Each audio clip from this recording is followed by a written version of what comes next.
అది వెనకబెట్టు. మీయే పడతాయి మాకెందుకు చేయలేకపోతే బాగా తీస్తున్నాడు ఇంకంతే. Okay sir. ఇది 183. ఎలక్షన్ కమిషన్ ఆఫ్ ఇండియా వారి యొక్క ఇన్స్ట్రక్షన్స్ మేరకు రాష్ట్ర స్థాయిలో సర్ అంటే స్పెషల్ ఇంటెన్సివ్ రివ్యూ ఆ రివిజన్లో ఓటర్స్ని 2002 ఓటర్ లిస్టుతో 2026 ఓటర్ లిస్టుతో సరిచూసి 2 చోట్ల కూడా పేర్లు ఉన్నట్లయితే వారికి కేవలం ఒక రీసెంట్ ఫోటో, మొబైల్ నంబరు సంతకం చేస్తే సరిపోతుంది. ఎందుకంటే 2 చోట్ల కూడా ఉంది కాబట్టి. ఒకవేళ ఎక్కడైనా 2002లో పేరుండి 2026లో లేకపోయినా, లేదా 2026లో పేరుండి 2002లో లేకపోయినా మ్యాపింగ్ కాలేదు కాబట్టి వాళ్ళకు మాత్రం ఒక గుర్తింపు కార్డు, అది ఆధారే ఇవ్వాలని ఏం లేదు, ఆధార్ ఆప్షన్. ఎందుకంటే చాలామందికి ఆధార్ ఇవ్వడం ఇష్టం ఉండదు కాబట్టి ఆధార్ ప్లేస్లో వాళ్ళకి ఏదైనా వాళ్ళ దగ్గర ఉన్నటువంటి ఐడి, గవర్నమెంట్ నుంచి ఒక పెన్షన్ పొందినా, లేదా ఒక డీఫార్మ్ పట్టా పొంది ఉన్నా, లేదా డ్రైవింగ్ లైసెన్స్ ఉన్నా, ఏదో ఒక గుర్తింపు కార్డు చూపితే చాలు, జిరాక్స్ కార్డు. సో ఈ రకంగా చేసి వాళ్ళు కూడా రీసెంట్ ఫోటో ఇచ్చి సంతకం పెడితే సరిపోతుంది, మొబైల్ నంబర్ ఇచ్చి. ఈ చిన్న ప్రాసెస్ అయితే ఇక్కడ బిఎల్ఓలు ఎవరైతే ప్రభుత్వం ద్వారా ఎలక్షన్ కమిషన్ నియమ నిబంధనలను అనుసరించి పనిచేయాల్సినటువంటి బిఎల్ఓస్ ఈ చిన్న విషయాన్ని అర్థం చేసుకోక ఇప్పటి వరకు నేను చూసింది, కాన్స్టిట్యున్సీలో అన్ని గ్రామాల్లో తిరుగుతున్నాం, ఫస్ట్ ఫారాలు ఇచ్చి వెళ్ళిపోతున్నారు. దాని గురించి వివరించాలి, ఇదో ఈ ఫారంలో ఈ కాలమ్స్లో ఇది ఫిలప్ చేయాలి, ఈ కాలంలో ఇది ఫిలప్ చేయాలి, మీకు తెలిసినంత వరకు మీరు ఫిలప్ చేయండి, మీకు తెలియకపోతే మళ్ళీ మేము వచ్చి ఫిలప్ చేస్తామని మాట చెప్పాలి. తర్వాత ఇంకొక విషయం కూడా ఏంటంటే, బిఎల్ఏలు పొలిటికల్ పార్టీ తరఫున ఎలక్షన్ కమిషన్ ఇచ్చినటువంటి ఆదేశాల మేరకు, పర్మిషన్ మేరకే వాళ్ళందరూ కూడా they are being appointed. So వాళ్ళని మాట్లాడడం, వాళ్ళతో కలిసి పనిచేయడం అనేటువంటిది చేయాలి. అంతే తప్ప వాళ్ళ మీటింగ్కి వీళ్ళు హాజరు కావాల్సిన పని లేదు, వీళ్ళ మీటింగ్కి వాళ్ళు హాజరు కావాల్సిన పని లేదు. పొలిటికల్గా అది సరిపోదు. కానీ రిగార్డింగ్ ఎలక్ట్రాల్కి సంబంధించి ఓటర్ యొక్క విషయాలు తెలుసుకునే విషయంలో ఇద్దరు కలిసి పనిచేయాలి. ఇద్దరు ఆ ఇంటి దగ్గర ఉంటేనే బిఎల్ఓకి తెలియని విషయాలు బిఎల్ఏ చెప్పగలడు. బిఎల్ఏ చెప్పినవన్నీ బిఎల్ఓ వినాలని కూడా ఏం లేదు.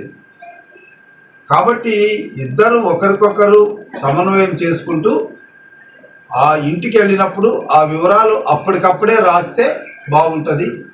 ఇప్పటి వరకు ఫారాలు ఇవ్వడం అనేది 100% అయిపోయింది.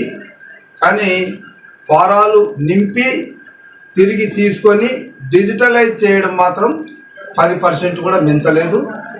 ఎందుకంటే 7.2% ఉంది. ఇది ఇంకా చాలా తక్కువ, ఇంకున్నది మనకు 15 రోజులు ఉంటుంది. కాబట్టి అందరూ కూడా దీని మీద పనిచేయాల్సినటువంటి అవసరం ఉంటుంది.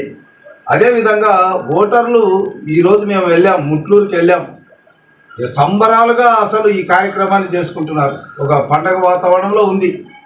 అయితే దానికి తగినట్టుగా బిఎల్ఓలు పని చేయాల్సినటువంటి అవసరం ఉంది. ఇంకొక విషయం కూడా నేను గమనించాను, బిఎల్ఓలు ఇంటికి వెళ్ళాల్సింది ఎప్పుడు, వాళ్ళు ఇళ్లలో ఉన్నప్పుడు వెళ్ళాలి.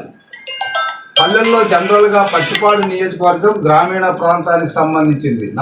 5 మండలాలు గ్రామీణ ప్రాంతాలకే సంబంధించి ఉంటాయి, రైతాంగంతో కూడినటువంటివి. సో వాళ్ళు పొద్దునపూట పొలాలకు వెళ్తారు, పొద్దున్నే వెళ్ళిపోతారు, 6-7 కల్లా వెళ్ళిపోతారు. లేదంటే కూలీలుగా ఉన్నటువంటి వాళ్ళు నరేగా పనులకు వెళ్తారు, మహాత్మా గాంధీ గ్రామీణ ఉపాధి హామీ పథకానికి వెళ్తారు, లేదా వేరే పనుల మీద వెళ్తారు. మళ్ళీ వాళ్ళు వచ్చేది ఎప్పుడంటే సాయంకాలం వస్తారు. కాబట్టి బిఎల్ఓలు ఇంటికి వెళ్ళాల్సింది మార్నింగ్ వాళ్ళు వెళ్ళే లోపలన్నా వెళ్ళాలి. వాళ్ళు 7-8కి వెళితే అంత లోపలన్నా వెళ్ళాలి, లేదా సాయంకాలం 5 తర్వాత అయినా 8-9 వరకు పనిచేయాలి. అట్లాంటప్పుడు మాత్రమే ఇది అవుతుంది. వాళ్ళు పనులకు పోయినప్పుడు 11 గంటలకో 12 గంటలకు పోతే అక్కడ ఇంట్లో ఎవరు ఉండరు. బిఎల్ఓలు చాలా మంది కూడా ఇప్పుడు ఎందుకంటే గతంలో రెవెన్యూ సిబ్బంది బిఎల్ఓలుగా ఉండేవారు. సో వారికి దీని మీద ఒక అవగాహన అంతా కూడా ఉండేది. ఇప్పుడు సచివాలయం సిబ్బందికి దీని మీద అంత అవగాహన ఉండకపోవచ్చు. కాబట్టి దయచేసి సచివాలయం సిబ్బంది అందరూ కూడా ఇన్స్ట్రక్షన్స్ తీసుకోండి. సంబంధిత ఎంఆర్ఓ దగ్గర ఇన్స్ట్రక్షన్స్ తీసుకొని ఇన్స్ట్రక్షన్స్ ఫాలో అయితే ఈ పవిత్రమైన కార్యక్రమాన్ని మనం సమర్థవంతంగా చేయడానికి ఉంటుంది. నేను ఒక ఎక్స్ కలెక్టర్గా, ఒక ఇండియన్ అడ్మినిస్ట్రేటివ్ సర్వీస్గా మీకు అన్ని విధాలుగా సహకరించడానికి ఎప్పుడు సిద్ధంగానే ఉన్నా. సో పత్తిపాటి నియోజకవర్గంలో ఓటర్ల యొక్క రివిజన్ అనేది పకడ్బందీగా జరగాలని నేను ఆశిస్తున్నాను. Bank account not necessary. అక్కడ ఉన్న 10 వాటిల్లో ఏదో ఒకటి వాళ్ళకి నచ్చినటువంటిది. బ్యాంక్ అడగాల్సిన పని లేదు, ఆధార్ అడగాల్సిన పని లేదు. వాళ్ళకి నచ్చినటువంటి ఆ 10లో వాళ్ళకి ఏది ఇస్తే దాన్నే తీసుకోవాలి. అంతే తప్ప మనం యూ కెనాట్ డిమాండ్.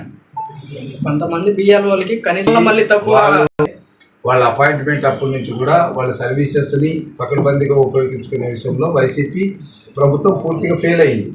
ఆ రోజు ఏముంది, బటన్ నొక్కడే కదా. ఆయన ఎక్కడో కూర్చొని బటన్ నొక్కితే వీళ్ళు ఏదో వచ్చిందా పోయిందా అని చూసుకునేవాళ్ళు. నిజంగా వాళ్ళు సమర్థవంతులే. ఇప్పుడు సచివాలయంలో పనిచేసే వాళ్ళు కూడా వెల్ క్వాలిఫైడ్, సమర్థంగా పనిచేసే వాళ్ళని మనం ఉపయోగించుకుంటున్నాం. కాబట్టి ఖచ్చితంగా ఇప్పుడు 2 ఇయర్స్లో చాలా మార్పులు వచ్చాయి.